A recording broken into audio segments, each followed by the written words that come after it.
Hi, good morning. It's time for another children's book reading by a candidate, and I am that candidate. My name is Susan Maude Buchser-Lochocki, or Susan Buchser for short, and I am running for President of the United States, or I should say, I'm not running, I'm a candidate for President of the United States. The running part is done. I'm waiting for the Supreme Court to act on a lawsuit that I've left with them. No, excuse me. I wanted to have a little water with me, and I don't. So give me a second to go get my water glass, and I'll be right back. And we can get started. So here I am. It's a very cold, wintry day where I am, and it's dry inside, so I might have to drink some water a couple of times or cough maybe a couple of times. Anyway, I'm going to continue reading this book called What is the Supreme Court? So I've already read many chapters out of it. Let's see, I think I'm getting near the end. The right of the accused, we read.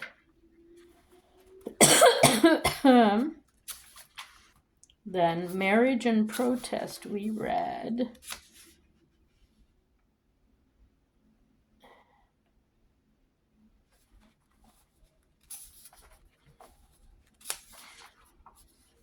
So here we go. Chapter 10.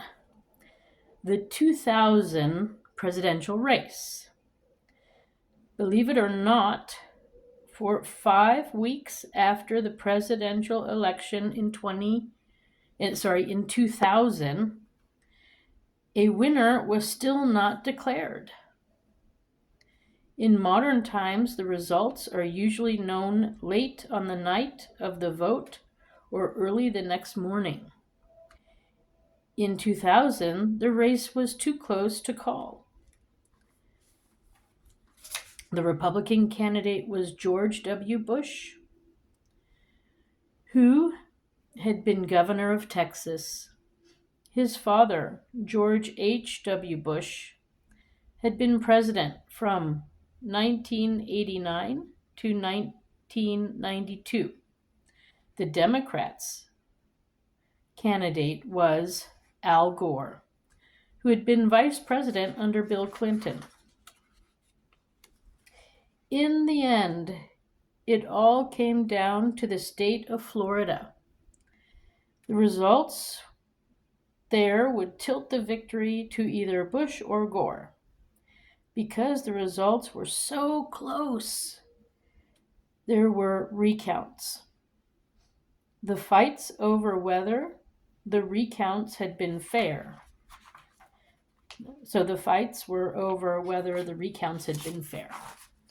So there we go.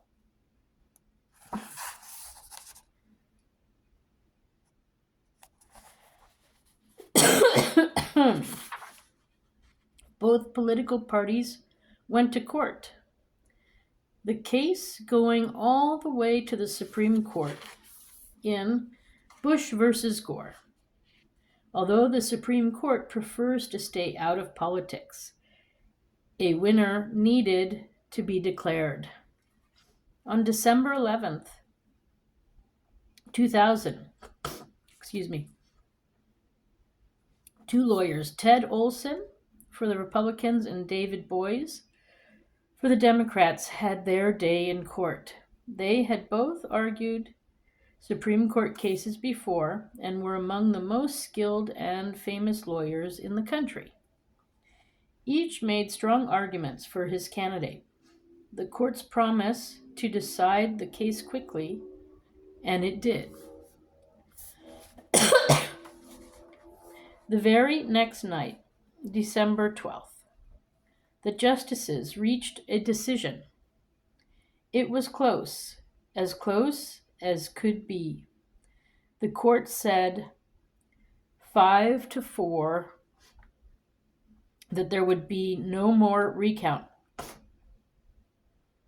From the evidence presented, George W. Bush had won and would become the next president.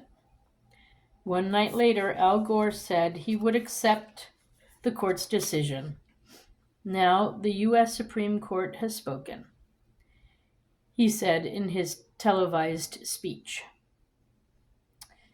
Let there be no doubt. While I strongly disagree with the court's decision, I accept it. And tonight, for the sake of our unity as a people and the strength of our democracy, I offer my concession. Because of the Supreme Court's decision, Al Gore didn't get to be president. You may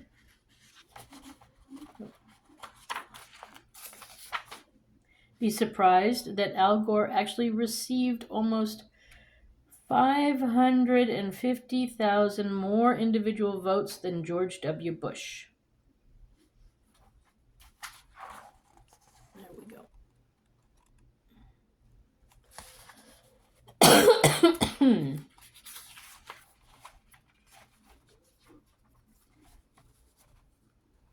But the results of the presidential election are counted in a different and very complicated way by a group called the Electoral College. Gore valued the way the U.S. government works over his own ambitions. The Supreme Court had ruled against him, and he accepted that.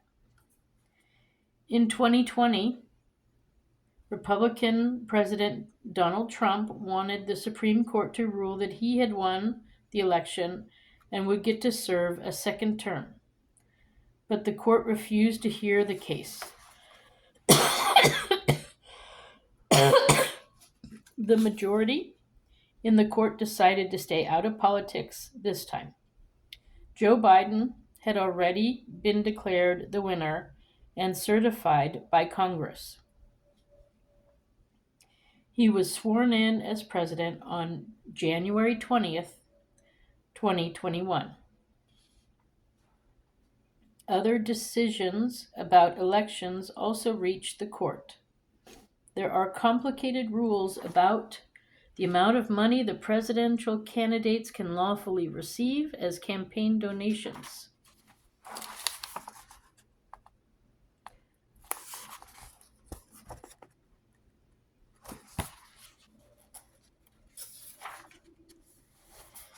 This issue may not sound important, but it is.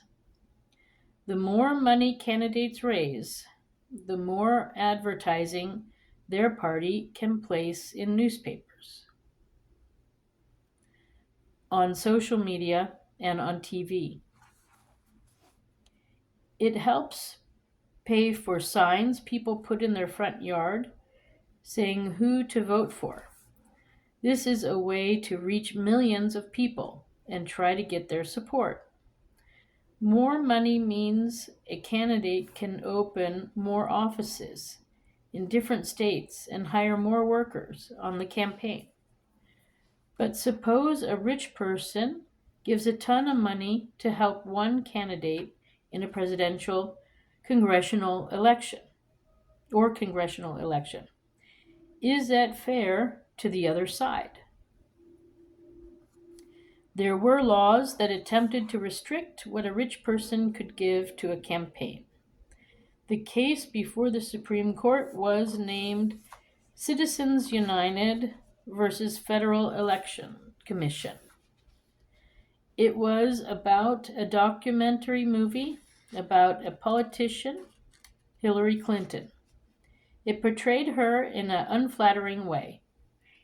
The money for the movie was given by a private group, making the movie cost a lot of money. The court decided narrowly, 5-4, that saying something positive or negative about a politician was a form of free speech, protected by the First Amendment in the Constitution's Bill of Rights. The movie was expressing personal opinion, and that fell under the right of free speech. Placing limits on this went against the Constitution. The result meant that candidates and political groups more or less got to raise and spend as much money as they could. Campaigns cost more and more. The 2020 presidential election, Trump versus Biden, cost $14 billion, the most expensive in history. Do you think the Supreme Court was right or wrong in its decision? The Citizens United case is still hotly debated among people who care about politics. There's a picture of Hillary Clinton. Okay, I think we've only got one more. No, two more.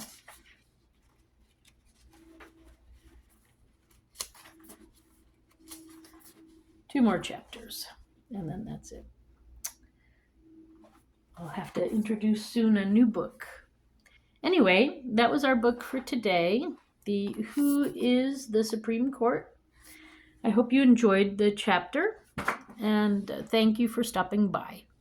I know I'm not in my usual place. I'm on the road right now, so this is how it goes. I will be continuing these anyways, no matter what, because I think it's important to get the information out there to you, the people, and the future adults of our country. So, anyways, I hope you enjoyed it.